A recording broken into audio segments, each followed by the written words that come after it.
And just as it is appointed for man to die once, and after that comes judgment, so Christ, having been offered once to bear the sins of many, will appear a second time, not to deal with sin, but to save those who are eagerly waiting for him.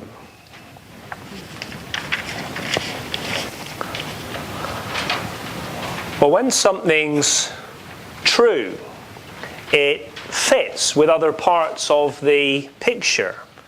And that's one of the aids to determining a dispute as a judge. You've got competing versions of events from the two sides, and there will be evidence which is focused directly on the central disputed fact. But you also, as the judge, look more widely.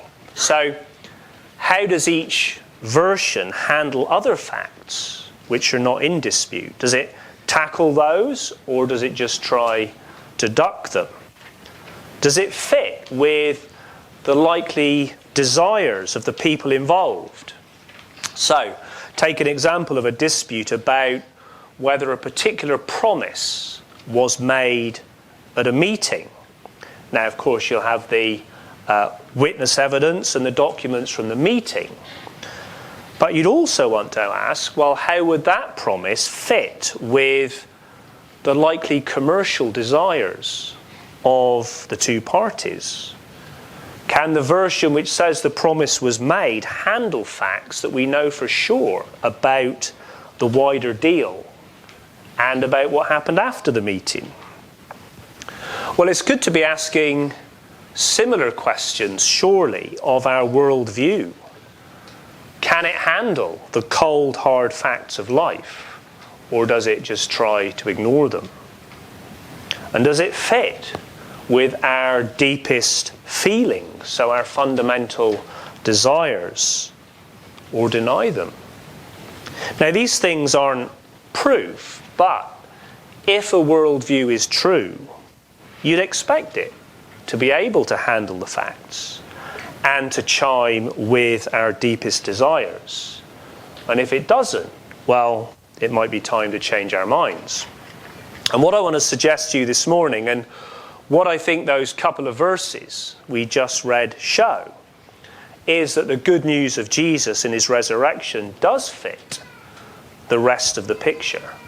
So the realities of the world around us, faith in Jesus is a worldview which doesn't duck the facts, it faces them.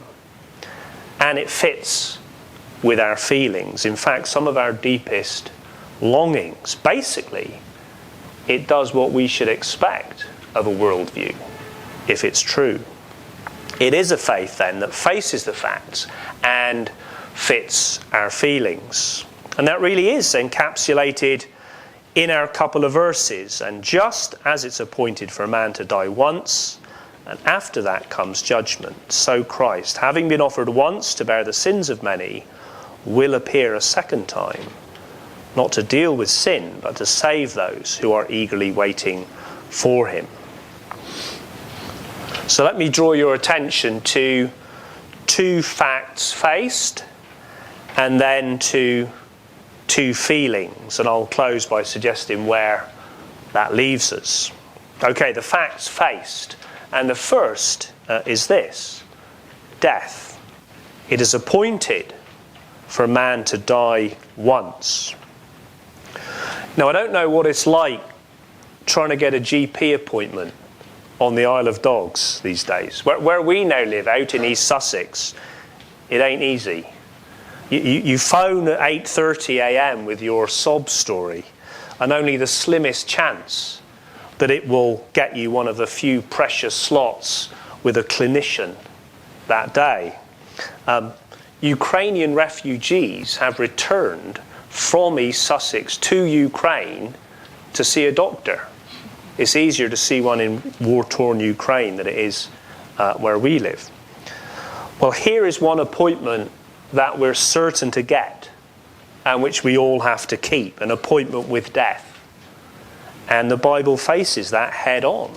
It is appointed for man to die once. Death in our verses here is a fact to be confronted, not ignored.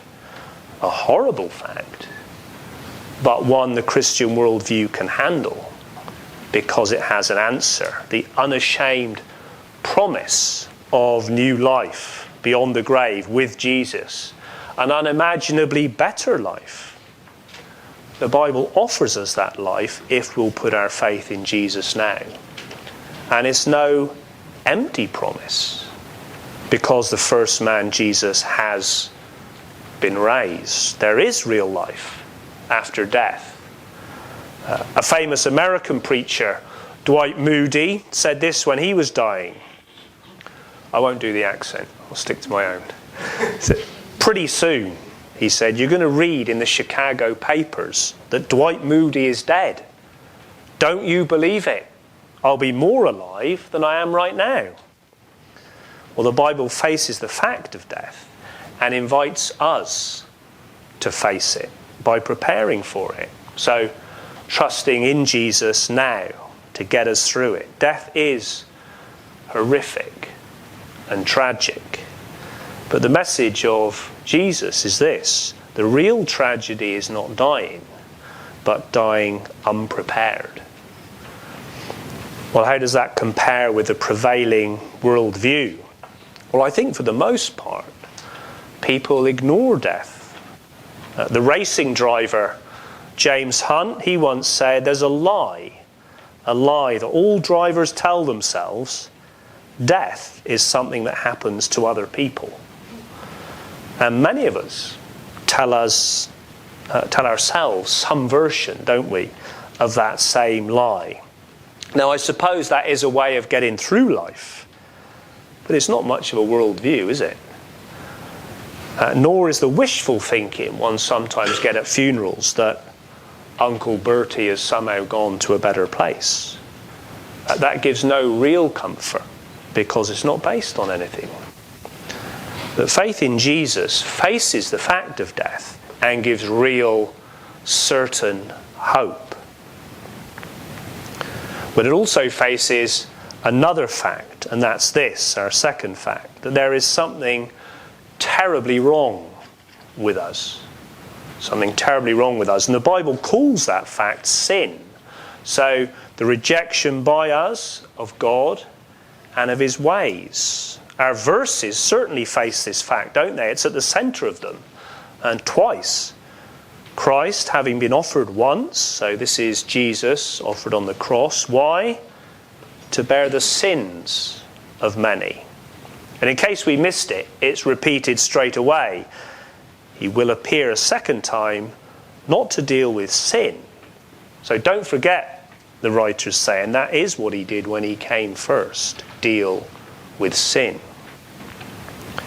Now, you don't have to work in the courts to know there's a lot of wrongdoing out there. There's a lot of injustice. And there always has been. I like poetry. I've just read a potted history of poetry on my commute, and it says this about the poems of Juvenal. So writing in the 1st century, it says, they amount to a blistering denunciation of the public and private life of 1st century Rome. They've been eagerly translated, adapted and imitated down the ages, which suggests that human vices have not much altered over time. Well, the author's right. They haven't, have they? And what is the explanation for that? What is the explanation for all the wrong that we do to each other, have always done to each other? Well, the Bible has an explanation. Sin, our rejection of God and his ways. I don't think there is any other explanation that fits what we see around us. I mean, plenty has been tried to stop all the wrongdoing over centuries.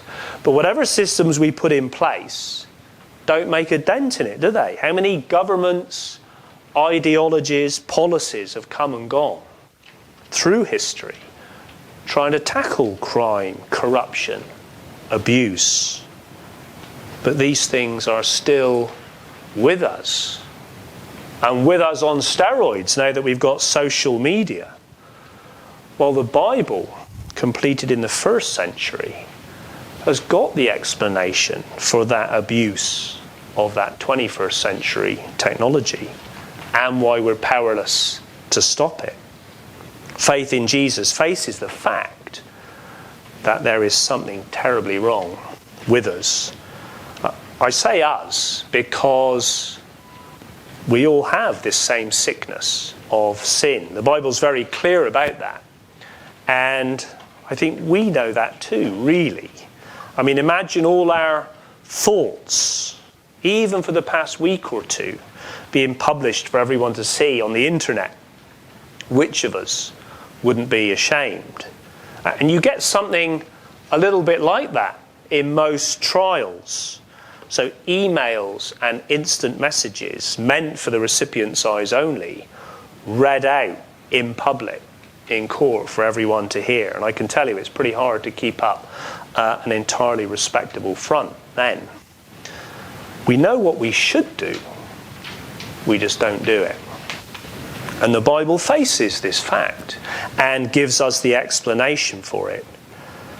And wonderfully, a solution. Our verses tell us Christ has been offered to bear the sins of many. He dealt with sin. He dealt with it by his sacrifice on the cross, paying the price for our sin. So we can have that better life, that eternal life, a new and perfect life with God, free of sin, in the new creation when he returns. Again, if we put our trust in him now. This is a faith then that faces the fact. So the fact of death and the fact of sin. It also fits two key feelings that most of us share. And I think these represent two of our deepest longings. The first is for something more. We want desperately something more. And that feeling is there at the end of our verses, isn't it? We read of those who are eagerly waiting for him. We're all eagerly waiting, aren't we, for something more. Let me ask you this. Have you felt deeply that there's something you want, but you never quite seem to get it? The longing is never quite fulfilled. There are plenty of things that offer to give us that something more, that something we want. It might be a career, a relationship, reputation perhaps, or wealth. But none of them ever quite deliver in the end, do they? We're still wanting something more. So the most impressive career, the happiest marriage, the best reputation, the biggest pile of money can never really satisfy us. J.D. Rockefeller, one of the richest men of modern times, was once asked, how much money is enough? His answer, just a little bit more. So how does the good news of Jesus fit this deep longing? Well, C.S. Lewis, author of the Narnia stories, he once wrote this: if I find in myself a desire which no experience in this world can satisfy, the most probable explanation is that I was made for another world. And the Bible insists that C.S. Lewis is right. We are made for another world, that new and perfect creation which God will make when Jesus returns. Faith in Jesus fits with our feeling that there must be something more than can be had here and now. And I don't think the generally held worldview out there does fit with that feeling, does it? I mean, it either denies what that deep longing is telling us, namely that there is something more, and says, no, you'll never be satisfied. Just get on with it, get used to it, and make the best of things. Or it says, despite all the evidence, you will in the end find something in this world which does satisfy that longing. Either way, it's a pretty tragic and unconvincing vision, isn't it? One that ends up with us running around distracting ourselves with things which won't satisfy. And there's a contrast with those who put their faith in Jesus. They are eagerly waiting for him. And no wonder. They desire what we all desire, so something more, something this world can't deliver. But they know it can be had and that Jesus will bring it. And in fact, we get a glimpse of that something more as Jesus walks around the pages of the Bible. Because with him comes an abundance of good things. Plenty of the best wine at the wedding. Net busting, boat sinking catches of fish. And problems just disappear, don't they? So the blind see, the lame walk, the sick are healed. And the hungry are fed with baskets and baskets of food left over. The miracles don't just prove that he's God. They show us what God is like and what he's got in store for us. Life in a place where our deepest longings are finally fulfilled. I wonder what it is that gives you moments of wonder and joy now. Music, perhaps, a stunning view, a special moment with friends. Or these things are a pale foretaste, a faint echo of what is to come. The new world will be fantastic, and we will be finally the people we're meant to be. The faith in Jesus fits our feeling that there is something more. Well, the second fundamental feeling or longing the Bible fits with, and this comes out really clearly in our verses, is that justice should be done. Justice should be done. It is appointed for man to die once, and after that comes what? Judgment. Judgment. Justice is coming, says the Bible. And we do long for justice, don't we? We feel deeply that wrongs should be righted, the guilty held accountable. Isn't that what the news feeds keep demanding? Unless they're defending Prince Harry's claims about their own wrongdoing, of course. And we can recognise this longing for justice in us even more clearly, I think, when we see that justice, according to the Bible, includes social justice. So the relief of poverty, the ending of oppression, help for the vulnerable. The most recent giving report is for 2023, and that showed Brits giving £13.9 billion, more than ever before, to charity. We long desperately for social justice. We long for it, but again, the world cannot deliver it. As a judge, I work a little bit for justice every day. But it's painfully obvious that it's beyond any legal system to put everything right. Injunctions and damages just aren't enough, and nor are prosecutions and prison sentences. Faith in Jesus fits with our feeling that justice must be done. Because the message of the Bible is this, that justice is where history is headed. God cares deeply about how we treat each other. It really matters. And something will be done about it. It may be that you or someone you love has been wronged terribly. That wrong will not go unpunished, whatever happens in this world. Judgment is coming. It's appointed for man to die once, and after that comes judgment. The Bible fits absolutely with our strong sense that something must be done. Justice must be done.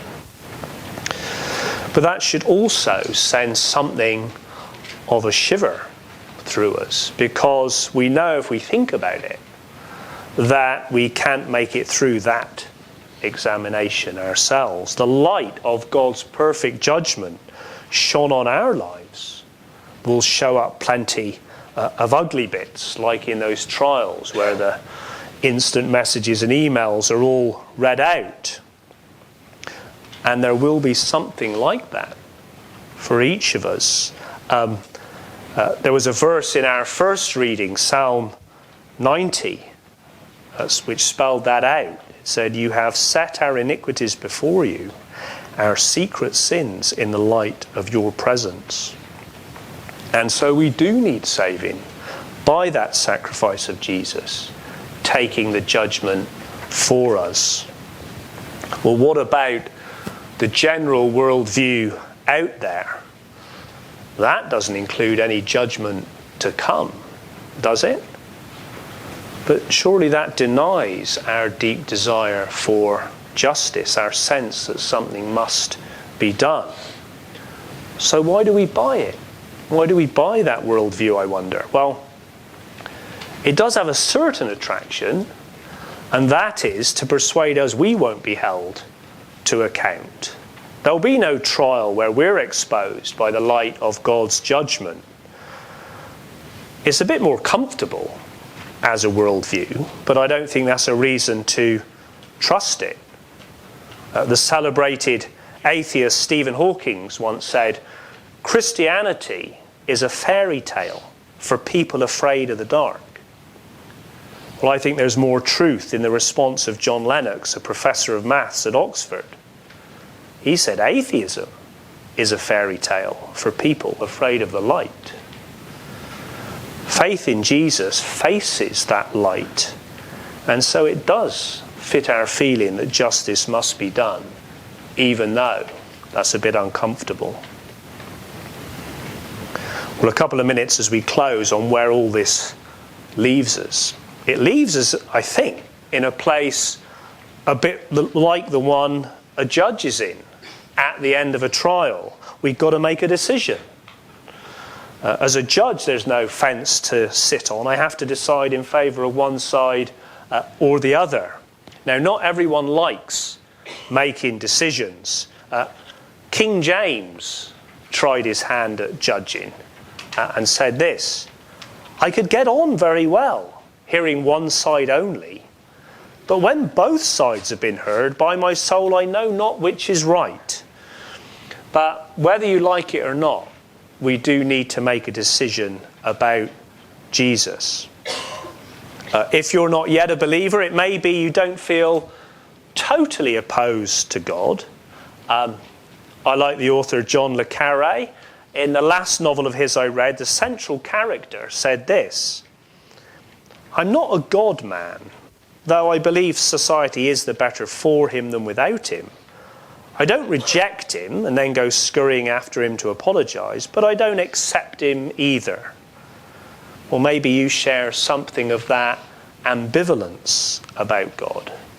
But the Bible is clear that there are only two categories, and so are our verses here. Jesus, our verses say, will appear a second time to save.